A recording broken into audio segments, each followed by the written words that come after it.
नमस्कार साथियों, स्वागत है आपका अपना सीएसपी क्लासेज में। साथियों, आज हम बिहार बोर्ड क्लास 12 इंटरमीडिएट के लिए एक महत्वपूर्ण थ्योरी लेके आए हैं जो संयुक्त सूक्ष्मदर्शी का आवर्धन क्षमता ज्ञात करने के लिए आपका एग्जाम में पूछता है और यह 5 नंबर में पूछा जाता है। बहुत महत्वपूर्ण है। इसमें क्या होता है कि विद्यार्थी को नहीं समझ में आता है, दिमाग चकरियाने लगता है। इसलिए हम आपको यह अभी से जो मेरे पास पढ़ा होगा विद्यार्थी या जो नहीं भी पढ़ा होगा तो उसको समझ में आएगा, इसलिए समझा रहे हैं। देखिए यहाँ पे संयुक्त सूक्ष्मदर्शी पहले कहा किसे जाता है, तो कहेंगे संयुक्त सूक्ष्मदर्शी वैसा सूक्ष्मदर्शी है जिसमें 2 तरह का लेंस होता है। एक अभिदृश्यक होता है और एक आपका एपिक होता है, नेत्रिका। अभिदृश्यक ऑब्जेक्टिव लेंस जो वस्तु के पास होता है, एपिक जो आपका आंख के पास होता है।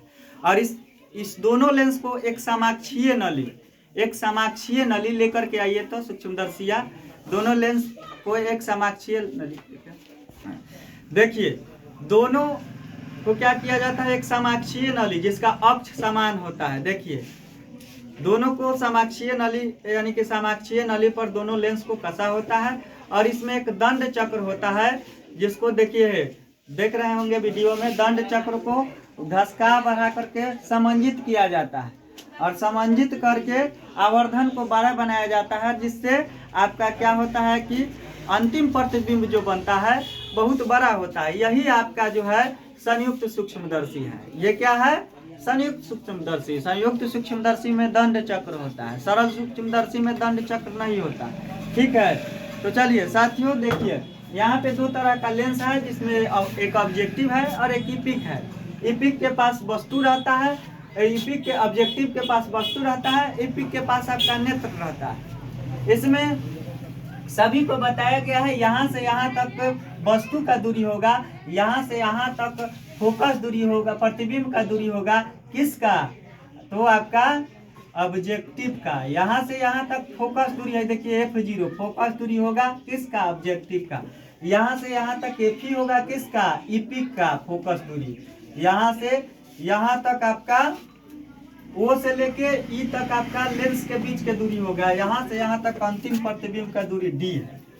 ठीक है, सब यहाँ पे लिखा गया। वस्तु की दूरी E है, F0 का वैल्यू E है आपका, यहाँ पे सब लिखा गया है। नेत्रिका का दूरी ये सब है। ठीक है, अब हम चलेंगे आवर्धन क्षमता के व्यंजक से चलते हैं।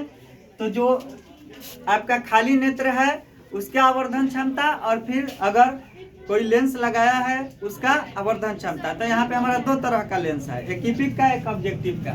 तो इपिक के द्वारा बना कोण जो है वस्तु के द्वारा इपिक वाला अल्फा कोण है और ऑब्जेक्टिव के लिए बना कोण आपका बीटा कोण है। तो आवर्धन के लिए m बराबर बीटा बाई अल्फा होगा और क्योंकि अल्फा और बीटा का मान प्रैक्सियल रे से छोटा होंगे उपाक्षीय किरण से, और रेडियन में tan अल्फा बराबर अल्फा होगा, tan बीटा बराबर बीटा होगा। ठीक है, तो उस हिसाब से चले तो आपका सूत्र आवर्धन का होता है m बराबर बीटा बाई अल्फा। तो बीटा बाई अल्फा के जगह पे हम क्या नहीं लिख सकते हैं, क्योंकि अल्फा बराबर tan अल्फा ले सकते हैं, बीटा बराबर tan बीटा ले सकते हैं। तो बीटा के जगह पे हम tan बीटा ले सकते हैं और अल्फा के जगह पे हम tan अल्फा ले सकते हैं। अप्रोक्सीमेटली बराबर यानी कि लगभग बराबर। m बराबर tan बीटा और tan अल्फा लिख सकते हैं। tan थीटा बराबर लंब बटे आधार होता है। इसका लंब कितना हो जाएगा बाबू? तो यहाँ से लेकर के इसका लंब कितना हो जाएगा आपका, क्या है जी? a dash b dash. ठीक है, तो यहाँ ये आपका लंब हो जाएगा। यहाँ से यहाँ तक त्रिभुज एक बनेगा b dash a dash e, तो ये आपका लंब हो जाएगा। a डैश b डैश आपका लंब हो गया। जो लिखिए आधार यहाँ से यहाँ तक हो जाएगा, जो ये दूरी है इसके बराबर यहाँ से यहाँ तक d के दूरी भी होगा। यहाँ से यहाँ तक जब दूरी d है तो यहाँ भी तो d होगा, इसलिए आधार ये आपका d होगा। ताकि है बड़का त्रिभुज है छोटका त्रिभुज समरूप है, तो इसका भी आधार हम d ले सकते हैं। तो d ले सकते हैं, तो AB और यहाँ पे AB और D से D कट जाएगा तो a डैश b डैश होगा। a डैश b डैश हुआ, ठीक है, और यहाँ पे AB हो गया। ये आपका समीकरण 1 बना। समीकरण 1 में तो समीकरण 1 में अब चलेंगे। समीकरण 1 में a डैश b डैश के मान से ऊपर नीचे गुना करने पर ताकि संतुलन में हो जाए। यहाँ पे a डैश b डैश लेंगे और यहाँ पे A double dash B double dash लिए और ए डैश बी डैश है। यहाँ पे संतुलन के लिए हम ए डैश बी डैश से किए और यहाँ पे ए डैश बी डैश से किए, और बाकी आपका बी का बी जो कहते हैं काट देंगे, फिर पहले जैसा आ जाएगा। ये आपका देखिए, चूंकि होता है एम ई बराबर ए डैश बी डैश और ए डैश बी डैश आपका नेत्रिका द्वारा आवर्धन है, उसी तरह से M O A dash B dash A double dash B double dash A dash B dash नेत्रिका का आवर्धन है, A dash B dash A B आपका अभिदृश्यक का आवर्धन है। तो देख रहे हैं इतना दिखाई दे रहा होगा, तो हम यहाँ पे इसका हम एम ई नहीं लिख सकते हैं, लिख देंगे इसका इतना दिखाई दे रहा है, एम ओ लिख सकते हैं कि नहीं, आपका समीकरण भी होगा। सरल सूक्ष्मदर्शी के व्यंजक से चले तो एम बराबर 1 प्लस डी बाई एफ होता है। तो यहाँ पे हम इपिक के लिए ले रहे हैं तो 1 प्लस डी के डी और एफ के जगह पे ई लगा देंगे, ताकि एफ फोकस दूरी होगा किसका, इपिक का फोकस दूरी, इपिक का फोकस दूरी होगा। इसी तरह से ऑब्जेक्टिव यानी कि ऑब्जेक्टिव के लिए चले तो 1 plus D by F zero यानी कि ऑब्जेक्टिव का फोकस दूरी होगा। ठीक है, समीकरण 2 से चलेंगे। समीकरण 2 में एक सूत्र पढ़े होंगे, वस्तु के दूरी और प्रतिबिंब के दूरी बराबर आवर्धन होता है।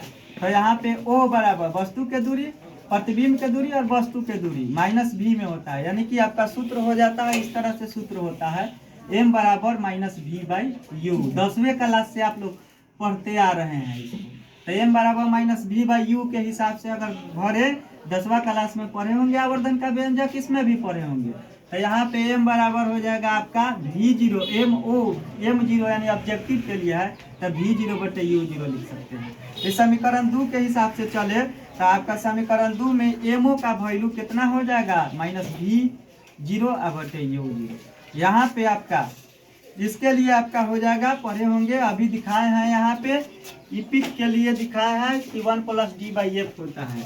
तो इपिक के लिए यहाँ पे 1 plus D by F E लिख सकते हैं, और ये जो कहते हैं आपका, तो इसको आगे कर लिए माइनस में हो गया और इसको यहाँ जो कहते हैं डालिए, व्यंजक प्रूव हो गया। कितना सिंपल है साथियों, हम आशा करते हैं कि आपको समझ में आया होगा। अगर समझ में आया होगा तो इंटरमीडिएट का एग्जाम नज़दीक आ रहा है, बहुत आसानी से आप इस क्वेश्चन इस थ्योरी को प्रूफ करके 5 नंबर अपने लिए अर्जित कर लीजिएगा। मिलते हैं फिर अगले क्लास में, तब तक के लिए धन्यवाद।